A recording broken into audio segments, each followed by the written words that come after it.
this is how you apply it. So this is the unit. That end goes there, and this is the end of the bale. We'll just take this and jam her in there. Sorry about the one-handed footage.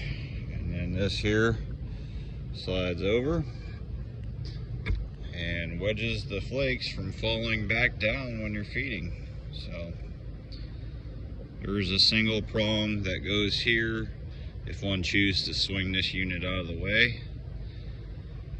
And it is adjustable, so as your bale, if you have a lower backstop, you can take this and actually move it up. I'll show you. This pipe can go through like that. Tighten that down. And boom.